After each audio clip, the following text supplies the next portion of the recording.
These parenting videos are meant to instruct, give practical advice, and entertain. So please share them with your friends. And don't worry, we're going to handle those serious topics with real class. Thanks for watching Dougie's Fresh Parenting Tips on Tape.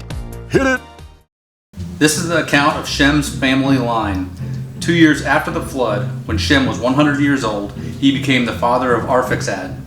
After he became the father of Arphaxad, Shem lived 500 years and had other sons and daughters. Eber lived 430 years and had other sons and daughters.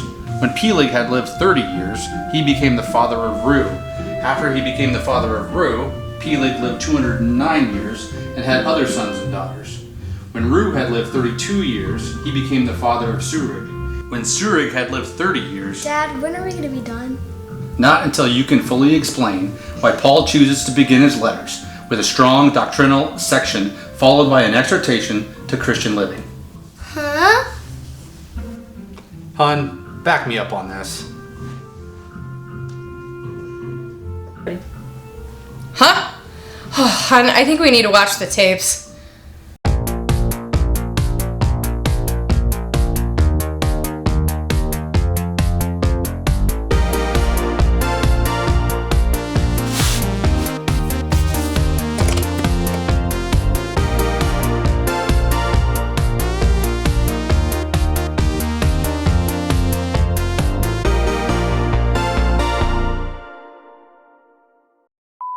Hey parents, it's Dougie, and I'm here to give you my fresh tips on family devotions.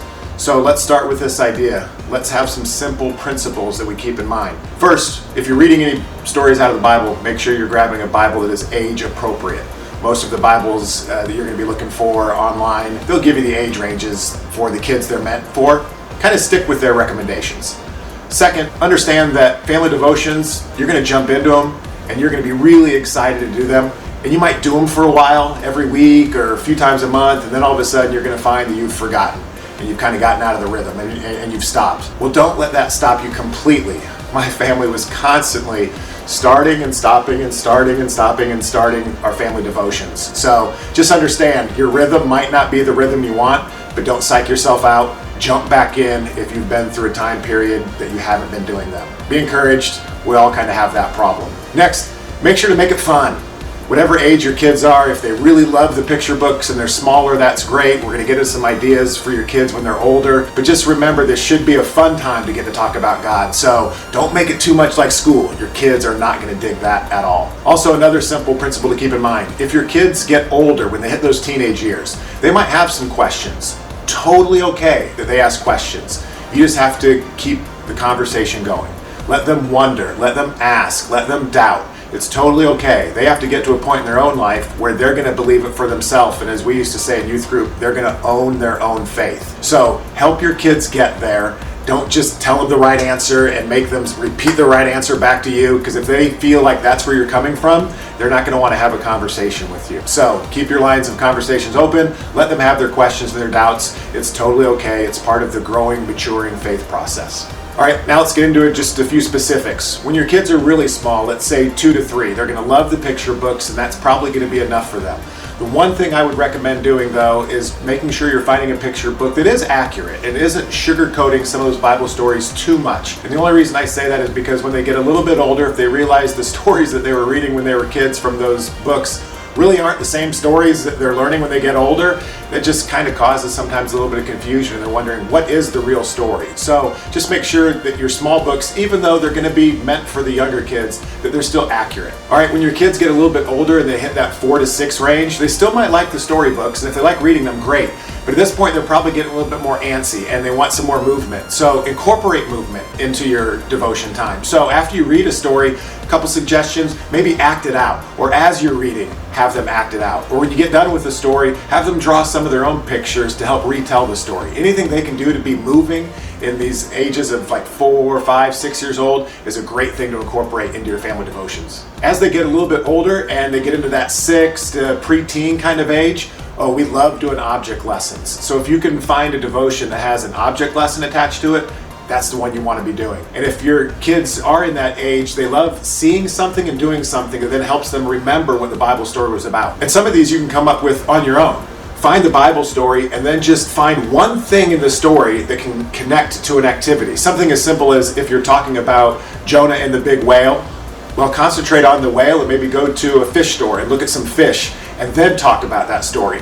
Or if you're talking about Noah's Ark, go play in the water, have a water balloon fight, and just incorporate water into your connection of going from the water activity to talking about Noah.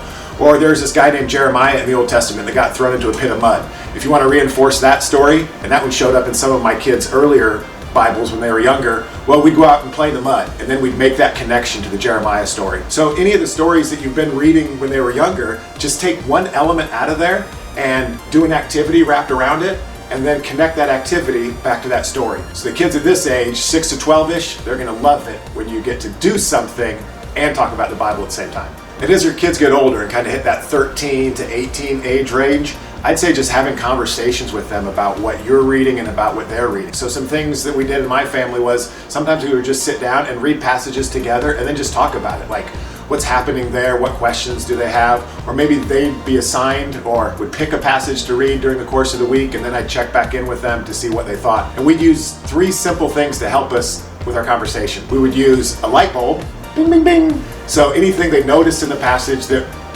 turned a light on in their head. Something they're thinking, oh, I never knew that, or I did know that but never knew where it was. So talk about the light bulb moment. The question mark.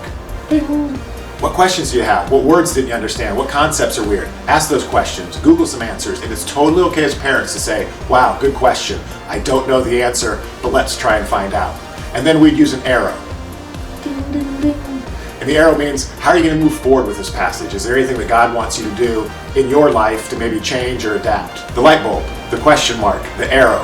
3 simple tools to use you as you have conversations with your kids when they're older. And here's 3 simple tips to help you succeed in whatever age your kids are. First, make an attainable goal, a reachable goal. Don't come up with something that you're going to do a really in-depth family devotion every morning before they go to school. That's not going to happen. Maybe it's once a week, maybe it's a couple times a month, but find a rhythm that looks for you. And like I said before, if you get out of that rhythm and you stop, just start back up again. It's totally okay. Second principle to keep in mind, keep the time short. When you're having your family devotion, all you really want to do is get into a Bible story, a passage, you have your fun, you have a few minutes of talking about how it connects to that Bible story or passage, and you're just trying to drive home one main point, whatever it might be in what you're studying. So keep it simple, keep it short. Last one, if you have multiple kids in your family and they're different ages and you have maybe a 14-year-old and a 10-year-old, maybe try and shoot for the older kids a little bit so you don't get them bored, whatever it is. And you can also do this with your older kids though. You can challenge them and encourage them to help you teach their younger brothers and sisters. So maybe you get to a point where you have a 16-year-old and they'd rather be in conversation mode and don't really want to do the object lesson because you have a 10-year-old in the family. Well, encourage your 16-year-old to help you and to help be a leader in the family and to say, hey, let's do this object lesson for your little brother so he can understand this story a little bit more. And it's a great way for then your older siblings and children to help take care of their younger brothers and sisters. So those are some ideas on how to handle family devotions. We have some ideas for you on our website as well for some different devotions and websites and books that parents like to use, so make sure to check those out. I'm Dougie, and that's my fresh tip on parenting devotions.